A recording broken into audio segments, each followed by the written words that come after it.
এক মাস হতে চললো, এক মাস হয়ে গেল। আলহামদুলিল্লাহ আমরা স্বৈরাচার মুক্ত হয়েছি। তবে নতুন করে এটাও বলে দিতে চাই, এক স্বৈরাচারীকে বাংলার জনগণ বিদায় করেছে। নতুন করে যদি কেউ আবার স্বৈরাচারী করতে চায়, স্বৈরাচারী এই দেশকে আবার বানাতে চায়, ইনশাআল্লাহ যেভাবে এক স্বৈরাচারীকে বিদায় দেওয়া হয়েছে, নতুন প্রজন্মে যদি কেউ স্বৈরাচারিতা দেখাতে চায় তাদেরকেও বিদায় দেওয়ার ক্ষমতা এই জনগণের আছে। আমরা দেখতে পাচ্ছি অনেক জায়গায়, অনেক স্থানে অলরেডি স্বৈরাচারিতা শুরু হয়ে গিয়েছে ক্ষমতা না পেয়েও। এজন্য এক কাজ, এক কথা আমরা বলতে চাই, আগামীর বাংলাদেশ যদি গঠন করতে হয়, ইসলামকে বাদ দিয়ে, কোরআনকে বাদ দিয়ে, সুন্নাহকে বাদ দিয়ে, আখলাককে বাদ দিয়ে বাংলাদেশ গঠন করা সম্ভব হবে না। আগামীর দেশ হবে ইসলামের দেশ, আগামীর দেশ হবে শরীয়তের দেশ, আগামীর দেশ হবে খেলাফতের দেশ। এর বাইরে যদি কেউ স্বপ্ন দেখে, সেই স্বপ্ন এই বৈষম্য বিরোধী ছাত্ররা পূরণ করতে দিবে না, দিবে না, দিবে না। কথা বলেন ঠিক কিনা? কেউ দিল না, সবাই নিল, আমরা যে কলুর বলদ, সারা বছর নেয় না খবর, নির্বাচনে খুব দরদ। কেউ যদি দরদ দেখাইতে আসে, দরদ নেওয়া যাবে না, কারণ এই দরদ শুধুমাত্র ভোটের জন্য দরদ হয়। ইসলামের জন্য, দেশের জন্য দরদ থাকলে অবশ্যই এদেশে ইসলাম কায়েম করা আমাদের দাবি, ঠিক কিনা জোরে বল। কেউ দিল না, সবাই নিল, আমরা যে কলুর বলদ, সারা বছর নেয় না খবর, নির্বাচনে খুব দরদ। দেশে আসেনি না সব নিয়ে গেছে? আছে কারা? আমরা। আছে কারা? আমরা রাজাকারেরা আছি মনে করেন। মুক্তিযোদ্ধারা ভাগছে, কথা কয় না? মুক্তিযোদ্ধারা, তার মানে এই মুক্তিযুদ্ধ আসল না। জোরে বলেন কি? জোরে বলেন কি? মুক্তিযোদ্ধা নামে বুক ফুলিয়ে খুনি ঘুরে, খাঁটি সব যোদ্ধা সকল না খেয়ে যে কাতরে মরে। মুক্তিযোদ্ধা নামে বুক ফুলিয়ে খুনি ঘুরে, খাঁটি সব যোদ্ধা সকল না খেয়ে যে কাতরে মরে। এত নয় স্বাধীনতা, আসলে সব টালবাহানা। এত নয় স্বাধীনতা, আসলে সব টালবাহানা। ও আমার মাতৃভূমি, ও আমার মাতৃভূমি, নয়তো তুমি জুলুমবাজের আড্ডাখানা। তোমাতে মাথা রেখে খুঁজি সুখের ঠিকানা। ঠিক কিনা জোরে বলেন? এদেশে যারা মুক্তিযোদ্ধা নামে ছিল, এর অধিকাংশই সব রাজাকার। আর আসল মুক্তিযোদ্ধা এখন যারা এখানে বসায়, এরা চেনা গেছে তো। আজীবন বলেছে পলাবো না, আজীবন বলেছে। আমরা বলেছি নাকি? আপনি বলেছেন? কে বলেছে? যে বলছে সে, যে বলছে। পলায়া কি টের পাইছে? দানার সাথে নাই ভাই। এজন্য জুলুম কোনোদিন স্থায়িত্ব হয় না। যারা এই জুলুম করে, ফেরাউনের লাশ আল্লাহ পাক আয়াত নাজিল করে টিকিয়ে রেখেছেন, ফালইয়াউমা নুনাজ্জিকা বিবাদানিকা লিতাকুনা লিমান খালফাকা আয়া। আজীবন যারা থাকবে। ফেরাউন যে কি বাটপার ছিল, ফেরাউন যখন মারা যায় মানুষ বিশ্বাস করতে পারতেছিল না, কিরে আসলেই কি মারা গেছে কিনা, কেমনে সম্ভব? ফেরাউন, ফেরাউন এভাবে মরছে, আল্লাহ কারে মরছে এটা বিশ্বাস হয় না। আমি লাশটাকে রেখে দেব, তোরা কেন? কিয়ামত পর্যন্ত সবাই যেন দেখে যে এটা কেমন ছিল। তা আমাদেরও মাঝে মাঝে বিশ্বাস করতে কষ্ট হয় না? হ্যাঁ, প্রথম সপ্তাহ তো এরকমই ছিল। রাস্তায় ঘুরলে কি কেমনে সম্ভব? এদেশে নাই, এদেশে তা কোথায়? যাদের বাসায় থাকতে চেয়েছে তারা আছে, মেজবান আছে, মেহমান পলায় গেছে। মেহমানের তো, মেজবানের বাসার থেকে অনুমতি ছাড়া বের হওয়া ঠিক না, কি বলেন? আদবের খেলাফ। মেহমান, আমি আপনার বাসায় যাব, আমি বের হওয়ার আগে বলতে হবে ভাই আমি যাচ্ছি, অনুমতি দেন। তো অনুমতি ছাড়া যদি চলে যায়, সব কথা বলা যায় না, মনটা, এই সব কথা বলা যায় না। এই জন্য কিছু জিনিস আগে বলতে পারতাম না, এখন তো বলা যায় নাকি? এখন আর কোন সমস্যা আছে? আগে কথা বললে দেখা লাগতো কানে কি আছে, ও আচ্ছা আগে যদি বলতে গেলাম ভাই কে আছে, দেখা লাগতো কিনা? এখন আর দেখার টাইম। তবে এই নাইটাকে স্থায়িত্ব করার জন্য ইসলাম দরকার, এই নাইটাকে স্থায়িত্ব করার জন্য কোরআন দরকার। আপনি যদি কোরআনকে বাদ দিয়ে এই নাইটা রাখতে চান, আমি বলবো এই নাই থাকবে না, আবারও আন্দোলন শুরু হয়ে যাবে, আবারও এই টোল বক্স পুরানো হবে। হয়তো এই সুযোগ বাংলার জমিনে দ্বিতীয়বার দেওয়া যাবে। এই জন্য যারা এখনো নতুন বাংলাদেশ গড়ার স্বপ্ন দেখেন, আওয়াজ তুলতে হবে, কোরআনের বাংলাদেশ গড়তে চাই, ইসলামের বাংলাদেশ গড়তে চাই। আল্লাহ পাক আমাদের এই দেশকে কবুল করুক, বলেন আমিন। তো ভাই কথা আমি আগেই বলেছি, যেহেতু রেজাল্ট আমি জানি এখানে আমি আর পেশা বুঝু, যেহেতু আমার বন্ধুবর রেজাল্ট আবরার সাহেব আপনাদেরকে গুরুত্বপূর্ণ বয়ান শুনিয়ে গেছেন, উনার পরে বয়ান আর হয় না। এই কারণে আমি আপনাদের সামনে গুরুত্বপূর্ণ কোনো কথা না, ভাঙাচোরা কথা বলবো। যেদিকেই কথা যায় যাক, যে কথার থেকে আমি উপকৃত হতে পারি ওই কথাগুলো আমরা নেবো ইনশাআল্লাহ। এটা রবিউল আউয়াল মাস শুরু হয়েছে, এদেশে অনেক মানুষ সবাই মহব্বত করে রসুলকে। কোটি কোটি মানুষের ভিতরে যারাই মুসলমান সবাই রসুলকে মহব্বত করে, কিন্তু মহব্বতের ভিতরে কিছু ভুল থাকার কারণে মহব্বতটা ভালো জায়গায় হয় না, মহব্বতটা ইবাদত হয় না, গুনাহের কারণ হয়ে যায়। মহব্বত করার জন্য মহব্বতের শান দরকার আছে জানা, মহব্বতের সিস্টেম জানা দরকার আছে। বউরে মহব্বত করে যদি কেউ মা ডাকে থাকবে? ঠিক রাসূলকে মহব্বত করে যদি কেউ আল্লাহ বলে ফেলে, ইসলাম আছে আর দ্বীন আছে আর ঈমান থাকবে? সুতরাং এই মহব্বতের লেভেলটা জানা উচিত। এই সারা দুনিয়াতে আল্লাহ পাকের পরের স্থান যার, তিনি হচ্ছেন মুহাম্মদুর রাসূলুল্লাহ সাল্লাল্লাহু আলাইহি ওয়াসাল্লাম। একবার পড়ছেন 10টা রহমত নাজিল হয়ে গেছে। রাসূল সাল্লাল্লাহু আলাইহি ওয়াসাল্লাম একবার পড়েছেন 10টা গুনাহ মাফ হয়ে গেছে, একবার পড়েছেন 10টা সম্মান বুলন্দ হয়ে যাবে। শুধু তাই না, নবী বলেন কেউ যদি বেশি দুরূদ পড়ে, আকসারুহুম আলাইয়া সালাহ, কেউ যদি আমার উপরে বেশি দুরূদ পড়ে তা আমার উপরে ওয়াজিব হয়ে যায় তাকে সুপারিশ করে জান্নাতে নিয়ে যাওয়া। শুধু তাই না, কেউ যদি রাসূল সাল্লাল্লাহু আলাইহি ওয়াসাল্লামের সাথে জান্নাতে, রাসূল বলেন কেউ আউলান নাসিবি ইয়াউমাল কিয়ামা, কেউ যদি কিয়ামতে আমার পাশে থাকতে চায়, মনে করেন আমি আপনাদের বাসিন্দা, কেন আমার বাসা সাইনবোর্ড, আপনাদের বাসা কোথায়? শনিয়াকড়া, কাজলা, আমার বাসা কোথায়? সাইনবোর্ড। তার মানে আপনারা আমার প্রতিবেশী। অনেকে বলে আরে অমুকের বাসা তো আমার পাশে, বলে কোথায়? আমি থাকি সানারপাড়, হুজুরে থাকে সাইনবোর্ড। আমি থাকি রায়েরবাগ, উনি থাকে সাইনবোর্ড। আর কেউ যদি আমার বাসার পাশের বাসা থাকে, আরে আমার পাশের বাসায় তুমি থাকে। ও তাই?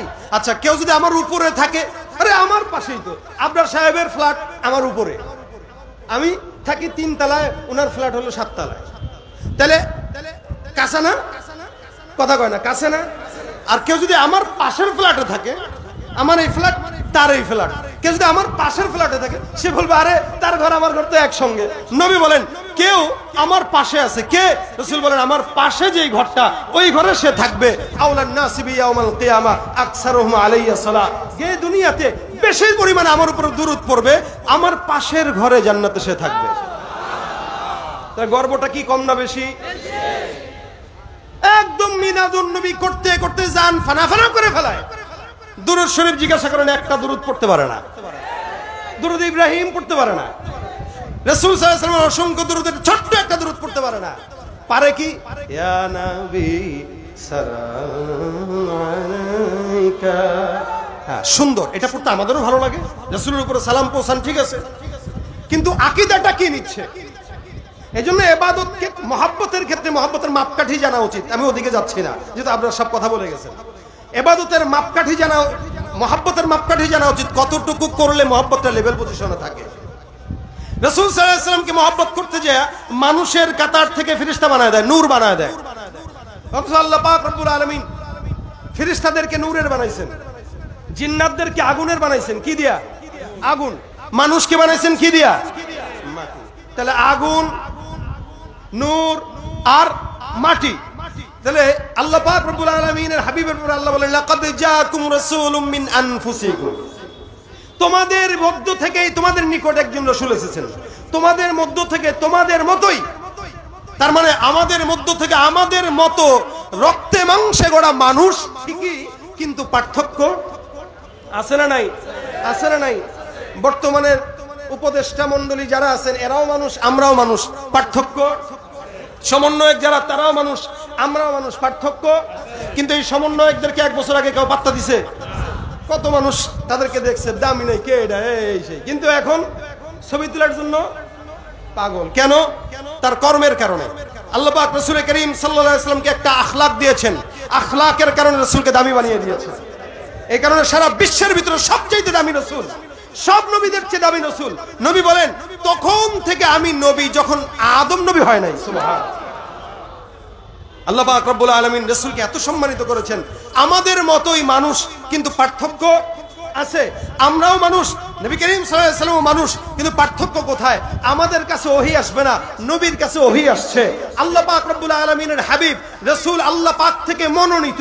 পার্থক্য এগুলাই। এই কারণে রাসূল করিম সাল্লাল্লাহু আলাইহি ওয়াসাল্লামের বারাআত জাহির করার জন্য আল্লাহ পাক অসংখ্য আয়াত কোরআনে নাযিল করেছেন। কারো ব্যাপারে এত শক্ত আয়াত আল্লাহ পাক নাযিল করেন নাই। আল্লাহ পাক বলেন, ইন্নাকা লাআলা খুলুকিন আযীম। সারা দুনিয়ার ভিতরে আপনাকে আমি উত্তম আখলাকওয়ালা নবী বানায় দিলাম। সুবহানাল্লাহ। এনেই নবীর আখলাক কেউ যদি মঞ্চে মানে সে দামি, কেউ ঘরে মানবে সে দামি, কেউ সংসদে মানবে সে দামি। যেখানেই মানুক না কেন প্রত্যেকটা মানুষ দামি হবে শুধুমাত্র রাসূলের আখলাক মানার কারণে। আল্লাহ পাক সম্মান দিতে যায় নবী করিম সাল্লাল্লাহু আলাইহি ওয়াসাল্লামকে এত মর্যাদা দিয়েছেন, এত মর্যাদা দিয়েছেন যে আল্লাহ পাক রব্বুল আলামিন জান্নাত সহ আসমান, জমিন, গ্রহ নক্ষত্র যা আছে, এমনকি আল্লাহ পাকের আরশ, আল্লাহ পাকের সব জায়গায় আল্লাহ পাক একজনের নাম লিখে রেখেছেন, তার নাম মুহাম্মদুর রাসূলুল্লাহ। জান্নাতের অলি গলিতে, জান্নাতের গেটে গেটে, দরজায় দরজায়, আল্লাহ পাকের আরশে, সব জায়গায় নাম একটাই, মুহাম্মদুর রাসূল। পার্থক্য তো এই জায়গায়। এজন্য ভাইরা আমার, রাসূলকে সম্মান, মুজিজা, সম্মান আল্লাহ পাক এত দিয়েছেন যে আপনাকে আমাকে, এই যে আমাদের নায়েবে আমিনুল মুজাহিদিন আসবেন, আপনারা কি মহব্বত করেন কিনা? আচ্ছা, কতটুকু করেন বলেন? হ্যাঁ, জীবনের চেয়েও বেশি। একজন মানুষ, সে মানুষ, সাধারণ মানুষ, আমাদের মতোই। নায়েবে আমিনুল মুজাহিদিন আমাদের মতোই, একজন আলেমে দ্বীন। আপনি তাকে রাহবার মানার মতো করে, রাহবার মানেন বিদায় এরকম একজন বুজুর্গানে দ্বীন, শুধু একজন বুজুর্গের জন্য যদি আপনি আপনার জিন্দেগি দিতে পারেন, জীবন বিলাইতে পারেন, রাসূলের জন্য সাহাবা একরাম কি করতেন? আচ্ছা বলেন, এই জামানা যদি রাসূল পাইতো তাহলে আমরা কি করতাম? রাসূলকে পাই নাই, কিন্তু নায়েবে আমিরকে পেয়েছি। রাসূলকে পাই নাই, আল্লামা মামুনুল হককে পেয়েছি। রাসূলকে পাই নাই, অসংখ্য উলামায়ে কেরামদেরকে পেয়েছি। আমরা জীবন দিতে জানি, আমরা জীবন দিতে। সাহাবা একরাম কি করতো দেখেন। হযরত তালহা রাদিয়াল্লাহু তাআলা আনহু, নবী করিম সাল্লাল্লাহু আলাইহি সাল্লাম, তালহা রাদিয়াল্লাহু তাআলা, রাসূলের যখন এই লোহার পেরেক মাথার ভিতরে ঢুকেন, রাসূল পেরেকটা বের করা হয়েছে, তো রক্ত পড়তেছে। হযরত তালহা রাদিয়াল্লাহু তাআলা আনহু সাথে সাথে মুখ লাগায় ওই জায়গায়, আল্লাহর নবীর মাথার থেকে রক্ত চুষে খাওয়া শুরু করলেন। নবী করিম বলেন, কি করতেছো? কা হুজুর, আমি আপনার রক্ত মাটিতে পড়তে দেব, এটা তালহা বেঁচে থাকতে হতে পারে। নবী করিম সাল্লাল্লাহু আলাইহি ওয়াসাল্লাম বলেন, যার রক্ত, যার পেটে নবী করিম সাল্লাল্লাহু আলাইহি ওয়াসাল্লামের রক্ত ঢুকে, ওই পেট জান্নাতি, ওই শরীর জান্নাতি। সাহাবা একরাম দেখে নাও, জান্নাতি মানুষ। রাসূলের ব্যাপারে এরকম মহব্বত যদি থাকে, আরে আমি তো এটা বলি, একজন আলেমে দ্বীন, একজন বুজুর্গানে দ্বীন, নায়েবে আমিরুল মুজাহিদিনের ব্যাপারে যদি আপনার মনের বাসনা এটা থাকে, ডাক দিলে এখন আমরা তার জন্য মৃত্যুবরণ করতে রাজি। সেই ক্ষেত্রে রাসূলের জন্য তো একবার নয়, 1 কোটি বার যদি মৃত্যুবরণ করতে হয়, রাজি আছি কারা কারা? হাত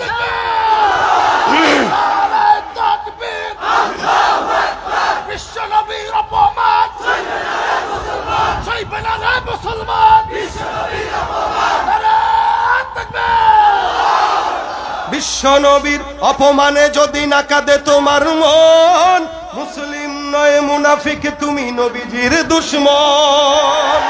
নবীর প্রেমে জীবন দেবে কে আছো নওজোয়ান, তাকবীর তুলে সিংহ শাবক হও তুমি আগুয়ান। তোমার বুকে ইমানের বল, জবানে আল কোরআন, ভয়ে কাঁপে কাপুরুষ সব আর নরাধম শয়তান। জীবনের চেয়ে বুকে আছে বেশি নবীজির সম্মান, কেমনে তুমি থাকবে বসে হলে তার অপমান? তুমি সাচ্চা মুসলমান, ইমান তোমার ধন, নবীর প্রেমে জাগ্রত তুমি নির্ভীক পালোয়ান। আওয়াজ দিয়া সাচ্চা মুসলমান, ইমান নবীর প্রেমে জাগ্রত তুমি নির্ভীক পালোয়ান। শ্রেষ্ঠ নবীর ব্যঙ্গ করে পাপিষ্ঠ আর বদনসিব, আমরা তাদের ঘৃণা জানাই ধিকে ধিকে ধিকে শতধিক। জাতিসংঘের কাজে কি তবে দর্শক হয়ে থাকবে চুপ? সাম্প্রদায়িক সম্প্রীতি আর যাচ্ছে ভেঙে পাচ্ছে লোক। আজকে যারা কুলাঙ্গারের পক্ষপাতী করছো সব, তোমরা কেউ ছাড় পাবে না, শক্ত ধরা পড়বে ঠিক। বয়কট হবে, ধিকৃত হবে বিশ্ব জুড়ে, নিন্দা কুড়াবে জাগলে মুসলমান, জাগলে মুসলমান, সাচ্চা মুসলমান। ইমান তোমার ধন, নবীর প্রেমে জাগ্রত তুমি নির্ভীক পালোয়ান। তুমি সাচ্চা মুসলমান, নবীর প্রেমে জাগ্রত তুমি নির্ভীক। নিষ্ঠ উদার দয়ার আধার রহমাতুল লিল আলামিন, তার অপমান করেছে যারা দুষ্ট ইতর অশালীন। তার পরশের ছোঁয়া পেল ইউরোপ থেকে সুদূর চীন, তার শানে কেউ বললে কথা মানবে না তা এই জমিন। কেউ কখনো কোথাও যদি সাহস দেখায় ফের এমন, মুসলিম জাতি সংঘ গড়ে জবাব দিবে বীর মুমিন। ঘেরাও করো ওদের গদি, ভুলের ক্ষমা না চায় যদি, জোরে হাকো আজান, জোরে হাকো আজান। সাচ্চা মুসলমান,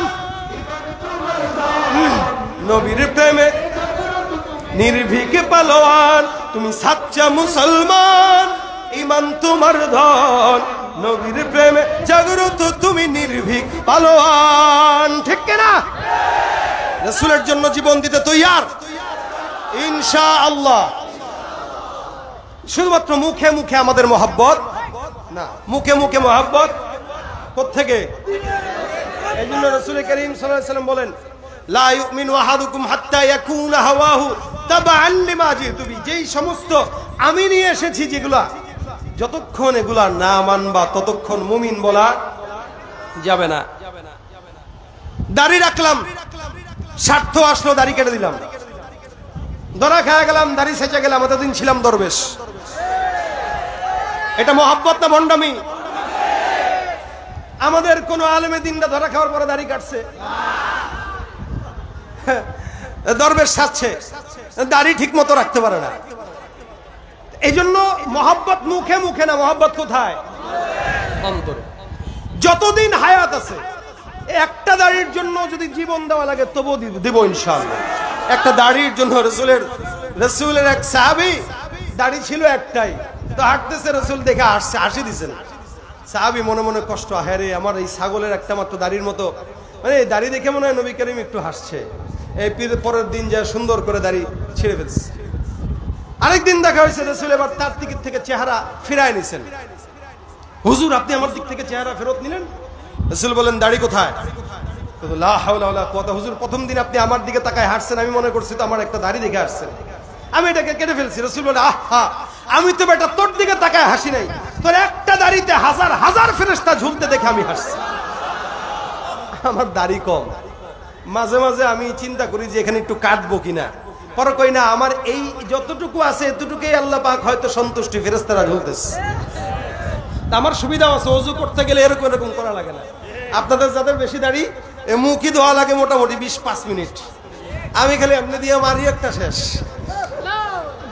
তো এটা আমার দুঃখ নাই, কারণ একজন সাহাবীর একটা দাড়িতেও হাজার ফেরেশতা যদি ঝুলতে পারে, তো আমার তো একটা না, আমার 17টার উপরেই আছে।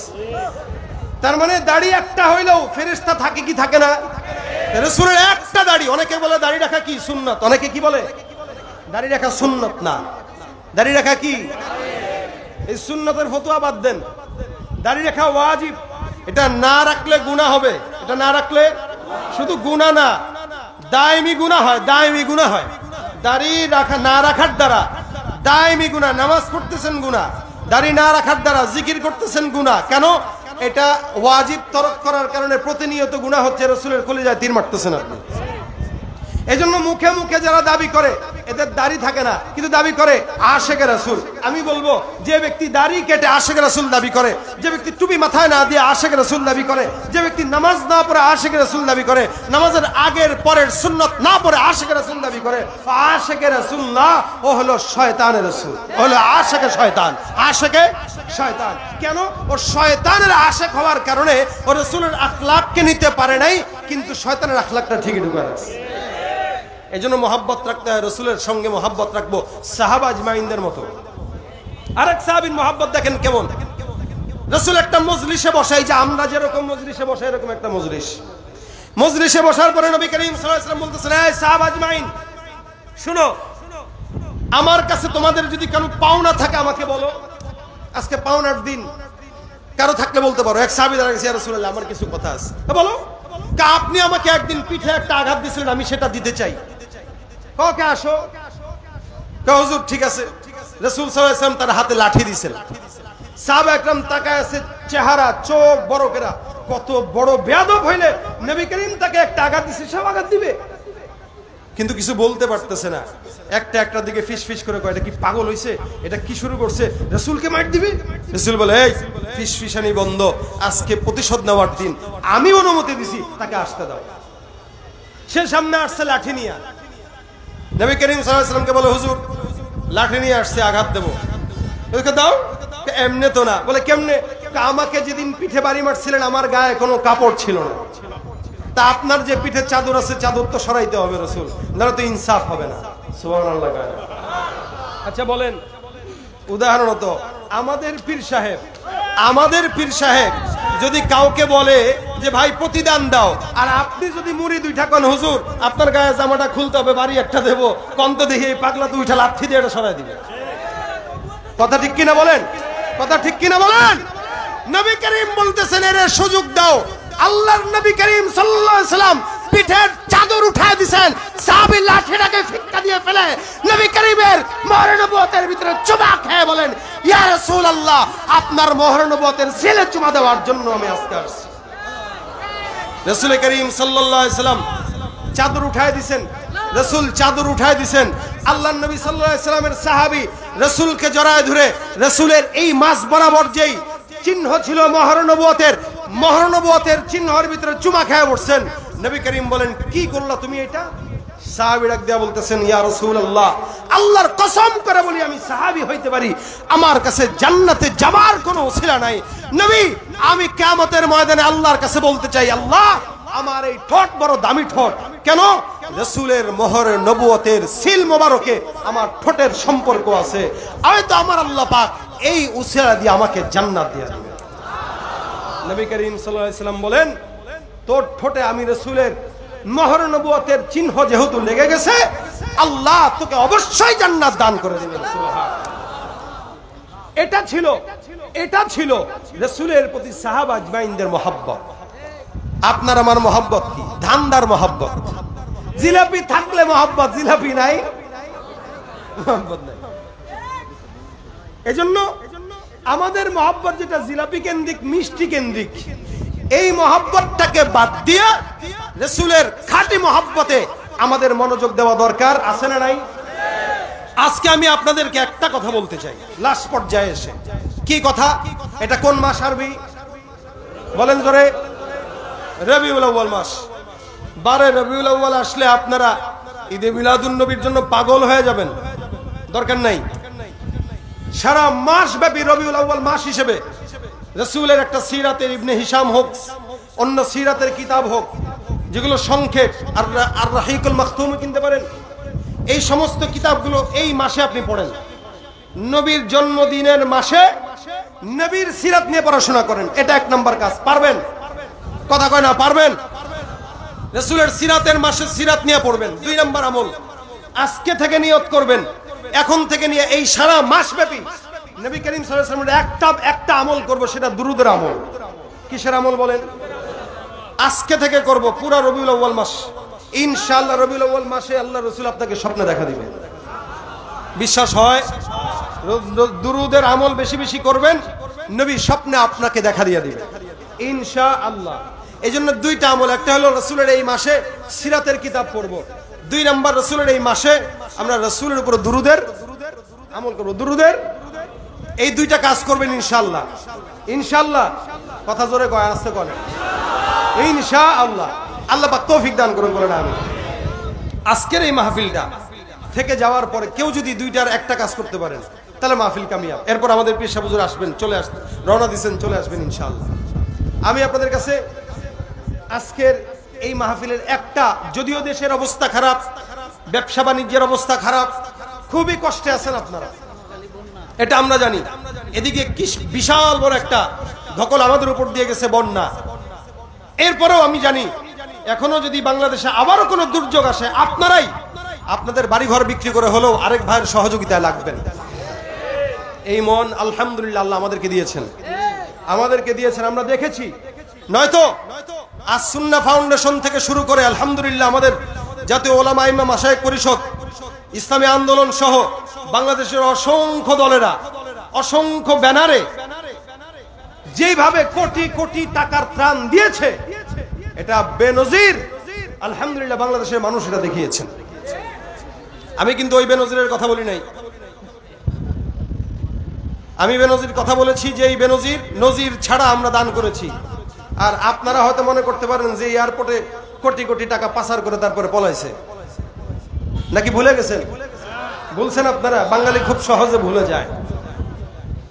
এজন্য আপনাদের কাছে বলতে চাই, দেশের এই স্বাধীনতাকে ফিরিয়ে আনতে যারা শাহাদাত বরণ করেছে, এদের পরিবারের খবর কেউ আর রাখছে না। এরা আমাদেরকে দেশ উপহার দিয়েছে, কিন্তু আমরা ভুলে যাচ্ছি। আমরা এখন জবরদখলে ব্যস্ত।